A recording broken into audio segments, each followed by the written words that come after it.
Tater tot hot dish is a classic casserole loved throughout Minnesota and other Midwestern and mountain states. It's served at large family gatherings and church suppers. And Bridget, I know you've talked to me about this dish before. You love tater tot hot dish. I love this casserole with all my heart. I love casseroles in general. This one does feature a very special ingredient, as you mentioned, tater tots. What's not to love? They're crispy, they're seasoned, gotta love them. And I think this is kind of like a shepherd's pie with tater tots. Oh, that's a good way to put it. There we go. Now I'm in. We are gonna breathe some life into this casserole. Now, we're not reaching for a can of cream of soup. Oh, do a lot of recipes call for that? Absolutely, and there's no shame there because it's full of flavor, but we're going to create our own cream of mushroom soup base. All right, so I have a pound of white button mushrooms. I've already prepared most of them, but I have 3 left to do here. We're just gonna cut these into 1/4-inch slices. So already, that's way more mushrooms than you'd find in several cans of mushroom soup. Who knows how many mushrooms are in there? But again, no shame. And you know, think about the cream of mushroom soups. They were often used as gravies and sauce bases anyway, so it makes sense. All right. So this is going to go directly into my Dutch oven here. Again, it was a pound of mushrooms. And I'll go ahead and pull up the rest of these. I'm going to load this up with tons of savory flavors. So another fresh ingredient. I have 1 onion that I've chopped. Now, I want to point out there was no fat in that pan. That was an empty pan. Yeah, the fat's going to come here in a minute. Don't you worry. A tablespoon of fresh minced thyme. 4 cloves of garlic that I've minced. I've got 1½ teaspoons of table salt and 1½ teaspoons of black pepper. All right, you mentioned no fat. We've got the fat right over there. Aha. Yes. So this is 1½ pounds of 85% lean ground beef. I'm going to add this right in here. Now we're not looking for, isn't that gorgeous? That's unusual. I've never seen a pot just loaded up when the pot is absolutely straight from the pantry cold. That's exactly right. The beef is going to start to render some of its fat and cook the other vegetables, but we're not looking for any kind of browning here. What we're looking for, and I am going to turn this to medium high, and I'm going to go in there and break up the meat a little bit here with my spoon while this is happening. But we're going to cook this until the water that's given off by the beef and the mushrooms is pretty much evaporated. Now that's going to take about 25 minutes. Well, it looks like you're breaking all the rules right now, so I'm very interested. Oh yeah, I'm a rule breaker. But again, 25 minutes. Wow, that went from looking very weird to absolutely delicious. 25 minutes, you can see what happens. All that liquid is driven off. You can see there's pretty much nothing in the bottom. So we're gonna add the thickener for this. 3 tablespoons of all-purpose flour. Just sprinkle it over the mixture here. And I'll stir this in. And we're gonna cook this flour just for a minute, partially so that it can be absorbed by the liquid that's still in there and the fats, but also so that it loses any of that raw flavor. So essentially the flour is just mixing with the fat and making a roux. Exactly. So now we need to deglaze the pot, turn this all into a creamy, lovely sauce. And to do that, we're using 1½ cups of chicken broth here for some savory flavor, of course, and an equal amount of whole milk. So 1½ cups of whole milk, that's the cream of. So I just want to use my wooden spoon to kind of gather up all that fond that was starting to develop in the bottom of the pot. And we want to bring this up to a simmer. We're going to let it cook for about 3 minutes. The mixture's going to thicken just ever so slightly. So it's going to look less soupy, more saucy. That's exactly right. You saucy minx. That's looking better. That's looking like gravy.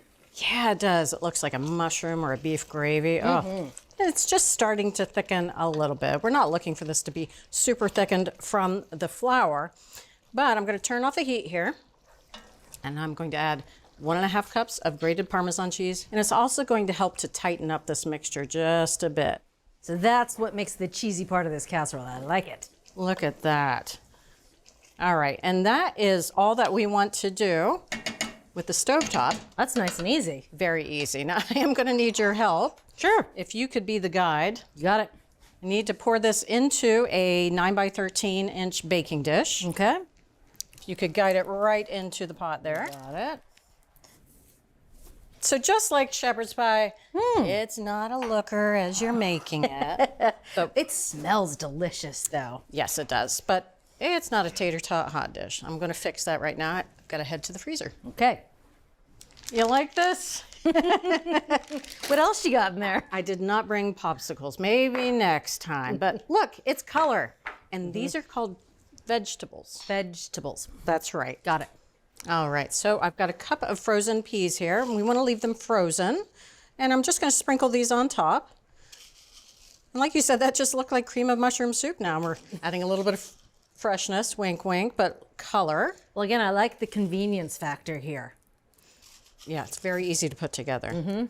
Now, you don't want to use other vegetables that have a higher water content because they will make the base of this just a little too soupy. And this is all about concentrating the flavors.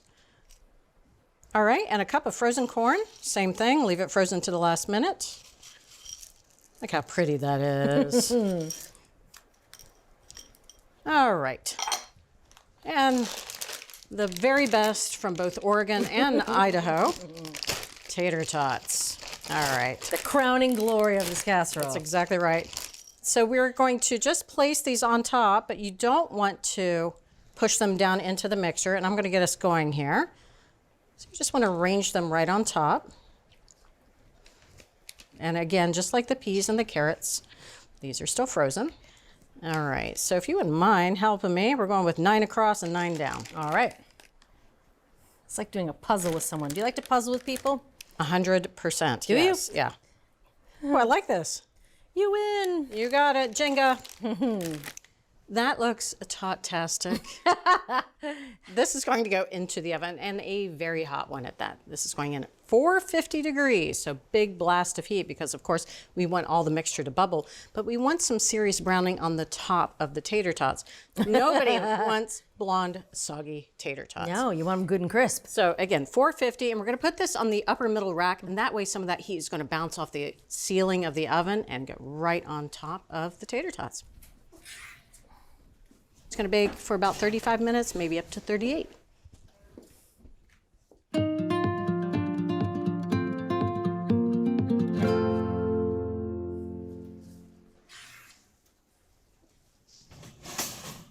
Oh, Do you mind getting the door for me? sure thing.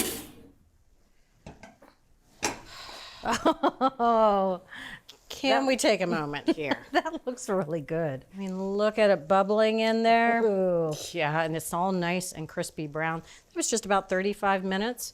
This is done. I'm guarding these hot handles here because this has to cool off, obviously, before we eat it. Because I like you, I'm not going to tuck in there right away. Thank you. That's going to take probably about 15 minutes. That's not bad.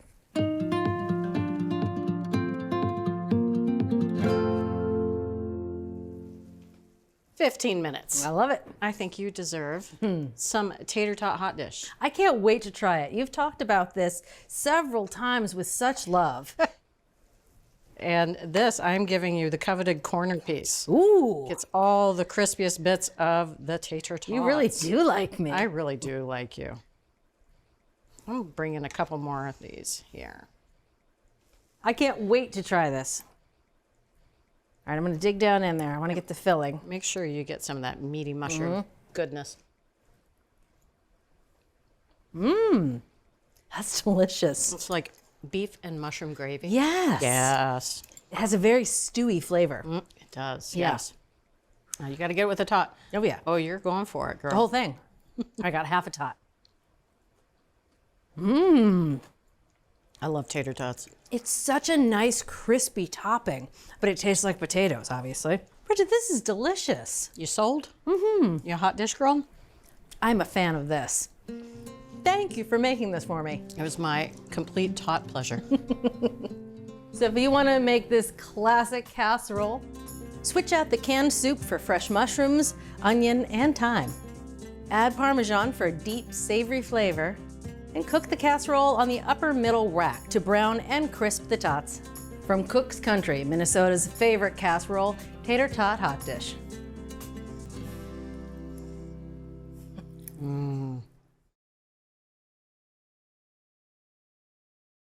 Thanks for watching Cook's Country from America's Test Kitchen. So what'd you think?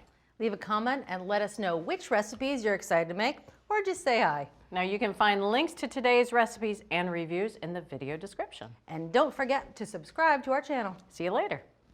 Alligator.